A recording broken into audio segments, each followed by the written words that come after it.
Hey guys, it's Mitch Davis here from the Remember the Times podcast. I've got really disappointing news this week. We strive to be very professional with our podcast, obviously. We try to bring you only the best, and this week I failed you. This week I accidentally deleted all the video footage. I was sitting down to edit it, and it's gone. I told AJ this, and his response was, hey, at least it's going to be an easy week editing.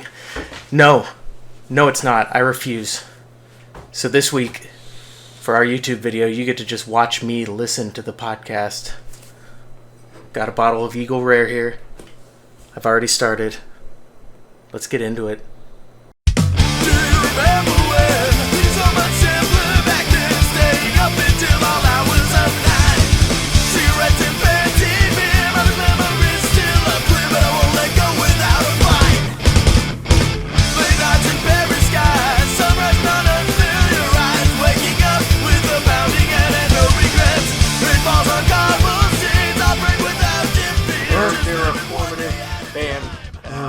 All of our heroes are dying or apparently bad people. Hyde. Oh, Hyde was one of your heroes? I just watched that show. Yeah, I also watched that show. I don't think I was like singling him out as like I want to be like him. Like, he seemed I like definitely he wasn't, was like he was set up to be like the cool dude in that show. But yeah. But no. Turns out not a cool dude. Well, what is this? So this show is 2004. Oh, hey, this is the Remember the Times podcast. I'm Mitch with AJ. We're just talking about people who have done bad things, but not anymore, because now we're going to talk about us. Yeah, actually... We've only done good things. This is 2004, so in 2014... Yeah, it's going to come up. Hyde is going to come up. Oh, no. In a weird way, but we're way down the line, so don't worry. Anyways, so we are on episode 14 here. We are in 2004. I think this is around, I don't know, March, May, somewhere in there. So we're juniors in high school still. We're juniors in high school. Yep. The last show, Mitch almost died. So now we're back. We have 2 shows in a row with our, actually 3 out of the 4 shows in this episode. We have our full SBNC lineup in, which is... Everyone made it. Yeah, we all made it. Yay. That's cool. I no longer have to carry the burden of the entire band upon my back. Yeah, James didn't have debate state finals.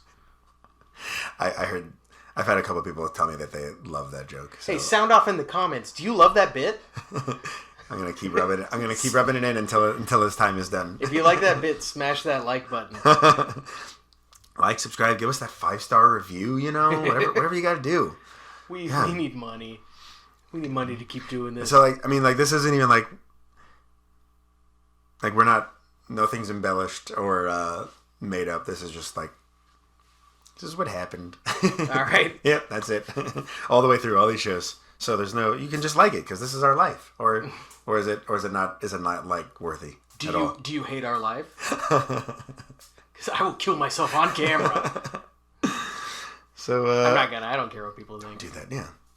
So show number 1 was called Loyola Palooza.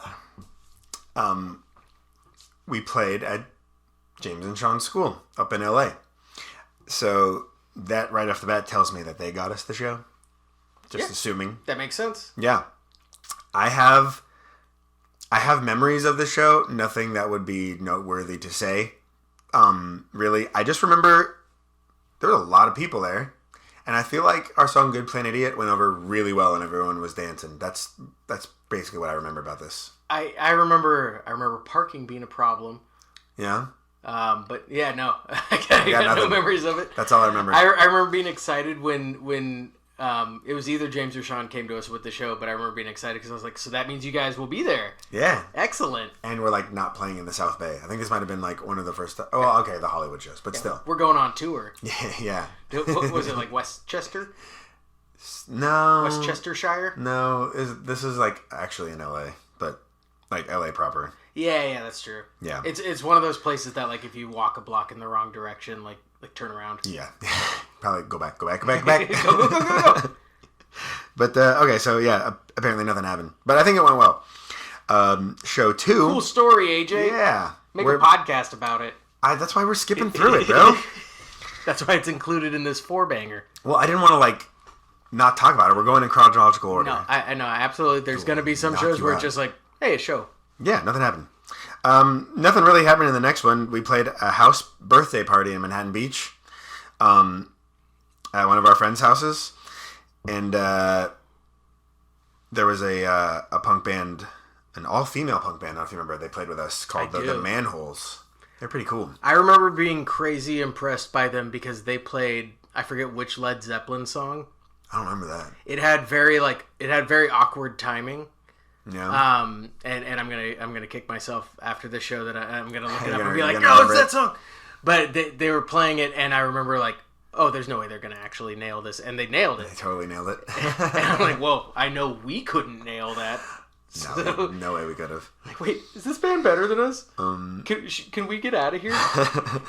The only thing I remember about the show is that we covered Heaven Knows by Rise Against, which is a fantastic track. Track number 2 off of Revolutions Per Minute.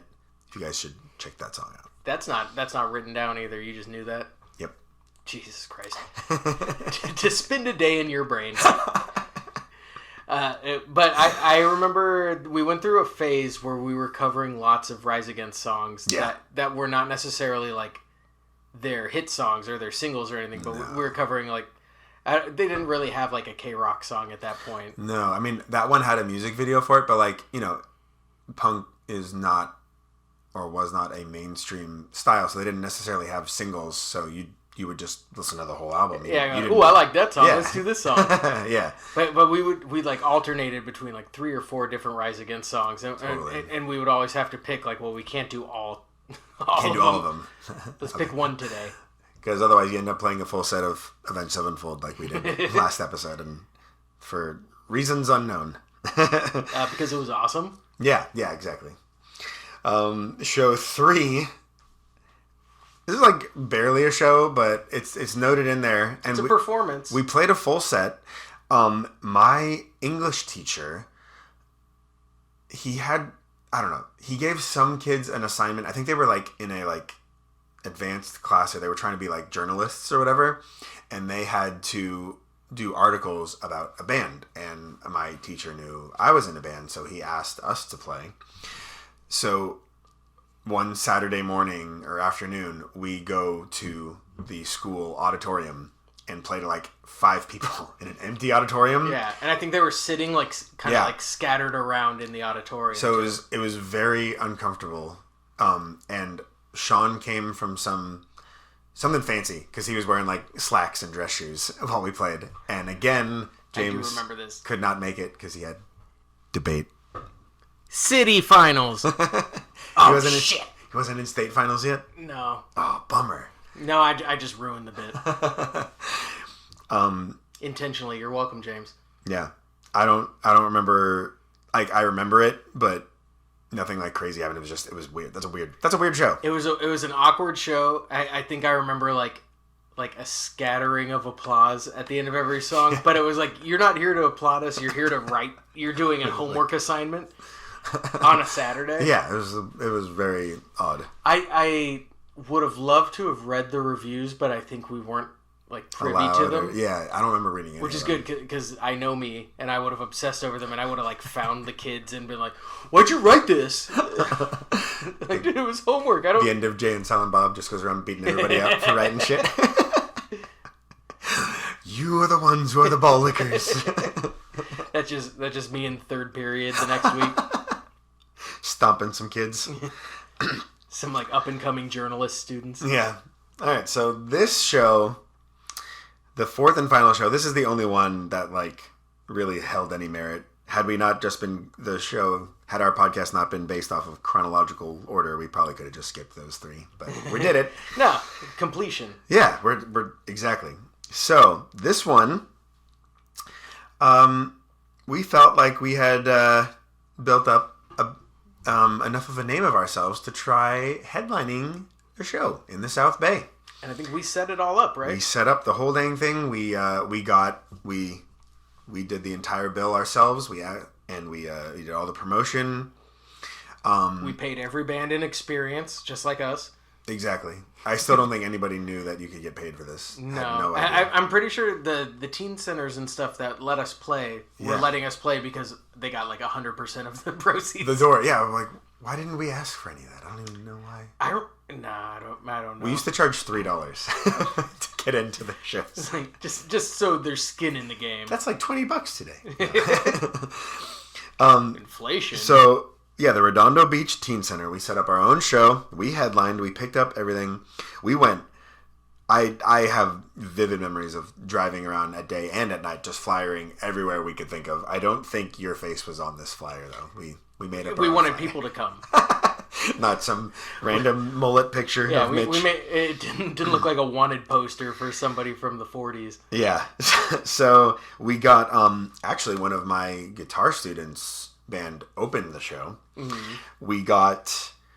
It's because we wanted the young crowd. We were like, people in the middle school. He was in middle school. He was they'll at come. Middle School. So, which I actually think was a very smart move on our point. That was. On our part. Yeah. And I remember that was like a thing that we decided we were going to do was like target younger crowds because they're going to be getting older. Yeah, exactly. And we're going to be the older band that they would look up to. Big band, That's what we wanted. We got our friends third party to play. They went to James and Sean's school, and they were some fit. What do you call them? Pop punk, I would say. It was like it was pop punk. It was awesome. They were really fun. My buddy recently found one of their albums. He has it on hard copy, and I need him to digitize it and send it to me. I think I have one too at home. Like there's no way it's on the internet, but they had a song it's awesome. called Fishes that I can still remember now. Yeah. And it doesn't exist anywhere that I've ever been able to listen to it in the past 20 years, but it was that good of an earworm that it is still stuck in my head, and they would play it and everybody would just pile into the front of the stage and sing along. It's really good. So, they were very good, and that was I resented them for being so good. Yeah. But again, on a good marketing move on our part, a lot of kids from Loyola came down as well. So we're just stealing demographics, crushing it.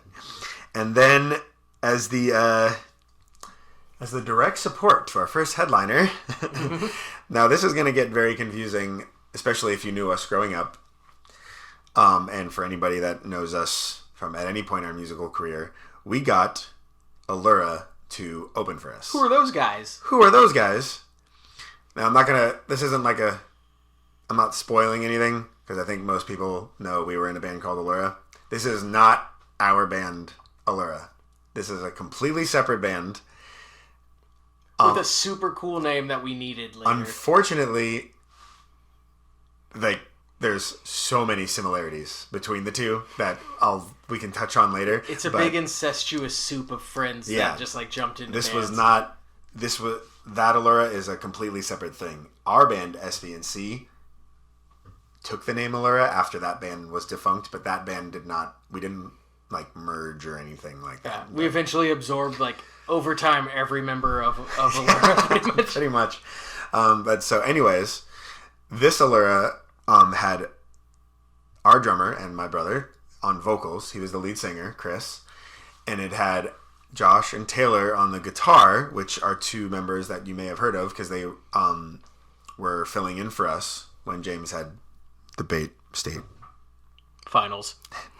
Nailed it. And one of our buddies, Zach Bozeman, on drums. So then they were just a straight up metalcore band, which I think you as well, but I was jealous because I wanted to be in a metalcore band. It was the band that we were trying to become, and we just hadn't gotten there. They just started at that band. Yeah, exactly.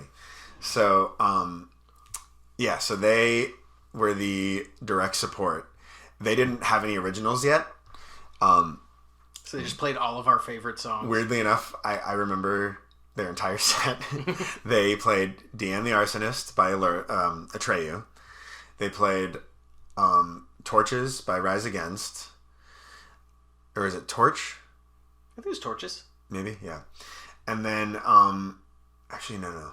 They played one other song that I'm not blanking on. You really promised a lot and you couldn't deliver. They played Unholy Confessions by Avenged Sevenfold. Correctly, unlike us. And they played Second Heartbeat by Avenged Sevenfold, So their set was... Which we couldn't even dream of playing.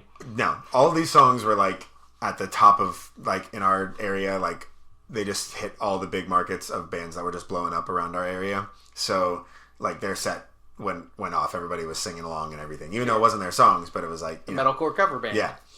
And we practiced this beforehand. Like, a lot of Avenged Sevenfold songs, actually almost all of them, have at least 3 guitars playing because they're harmonizing almost the entire time. With a rhythm underneath it. And at this point in time, I was the most... I was able to solo the best out of the 3 of us.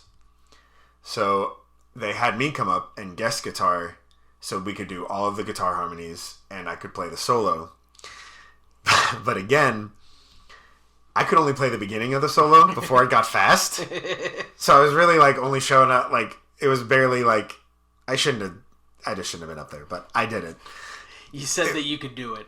I could do more than they could, yeah. But it wasn't enough to like be cool. But so at that one they had, we had 3 guitars. Oh, and the bass player is John, who is the chaos agent that made Mitch try and punch me a couple times. That's come up. He's a provocateur. I don't know if you remember this. At the end of Second Heartbeat, that was the last song they played. John took off his bass, put it on the floor, and then took off his belt and started whipping it. I do remember that, actually. What a move. Legendary bass whipping. Yeah. Actually, I have to backtrack, but so that was their set. It was a great set. They did a good job. My students' band who played. So this is my distinct memory of the show. The main thing that I remember. That you remember it?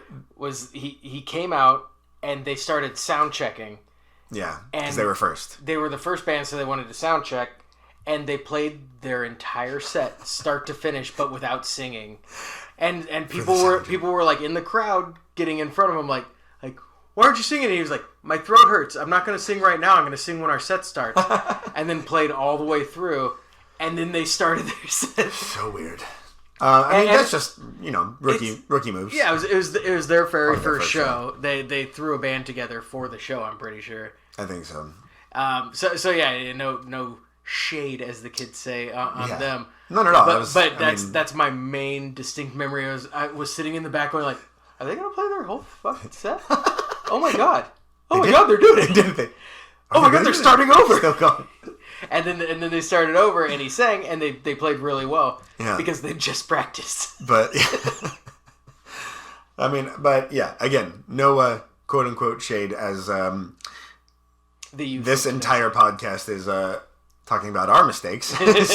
so you can't call out anybody else for making a mistake. Yeah. They also, they ended the set, they wanted to do the Nirvana thing and, like, push over their amps and, like, throw their guitars, but I think that was the plan, and then they got, like, kind of too scared, and they didn't really, like, they kind of did it, but not really. Yeah, it was more like a half-hearted kind of toss of things. Yeah. It's like, well, but I don't want to break it. We pushed, yeah, you can't break it because we don't have any more money to buy new stuff. But yeah. A valiant effort. And, there we go with that. So, now is our set. We are our first headlining show, and we got everybody to stay. Yeah. Yeah. Because we were there the whole time. We partied. Yeah, maybe that was Center. it. They sold snacks, if I remember. I do remember, so at this point, if you guys remember a couple episodes past, John and I started wearing makeup, but so I was in full makeup and everything, and my dad, like, showed up and then got, like, really mad, and then he might have left. I don't know. It was a different time. Yeah. I didn't take it off, though. I went all the way. So our set went really, really well. I honestly don't remember too much about it. I just remember the end. We used to, our final song would be our song "Good Plan Idiot." That was our most famous one. That was our like single. It was the Earworm song. The one that got us a lot more stuff coming up. And we made a hit music video for that. Nobody knows where it is. But I don't know if this was the first time, but it was really fun. We used to invite the entire crowd, or as many people could fit up on stage just to dance with us. And I think this was the first time, but I just remember it being like, oh my god, everybody's up here singing along and dancing to our they song. know the This words. is so cool. Those are my words they're There's like saying. more people on stage than there were down below. And we actually met a very good friend of ours that night.